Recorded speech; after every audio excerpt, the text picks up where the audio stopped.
On revient à présent sur la situation aux Antilles après le passage d'Irma. Le président Emmanuel Macron vient de s'exprimer après s'être rendu à la cellule de crise activée au ministère de l'Intérieur. On l'écoute.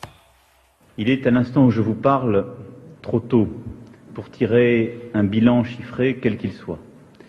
Mais je peux d'ores et déjà vous dire que ce bilan sera dur et cruel.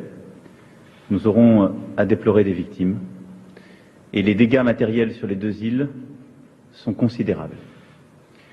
On commence donc à avoir des informations en provenance de Saint-Martin et Saint-Barthélemy où les dégâts sont donc considérables. Hakim Abdelkalek. Des vents qui soufflent à 300 à l'heure, des vagues de 10 à 12 mètres de haut et des pluies torrentielles. L'ouragan Irma vient de frapper Saint-Martin et Saint-Barthélemy. Derrière lui, un paysage de désolation, des centres-villes totalement inondés. Ici, les bateaux du port sont sans dessus-dessous.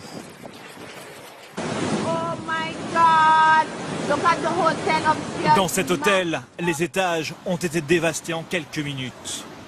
Voici l'aéroport de Saint-Martin avant le passage d'Irma.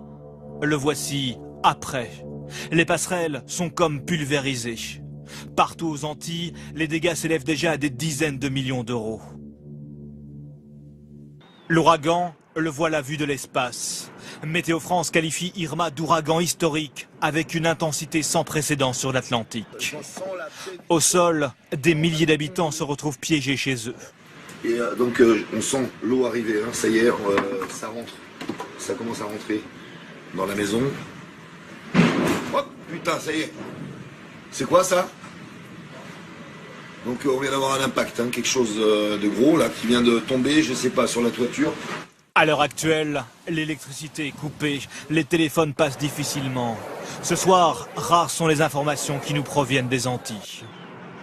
L'ouragan, en bas à droite sur la carte, continue sa course plus au nord vers Porto Rico, où les habitants se sont rués dans les magasins pour faire des stocks.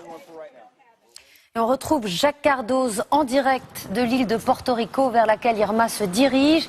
Jacques, l'œil de l'ouragan est tout près de vous, à 1 heure à peine de Porto Rico. Oui, en effet, Anne-Sophie, et ce que je peux vous confirmer, c'est que les vents se renforcent ici. C'est vraiment impressionnant lorsqu'on est ici sur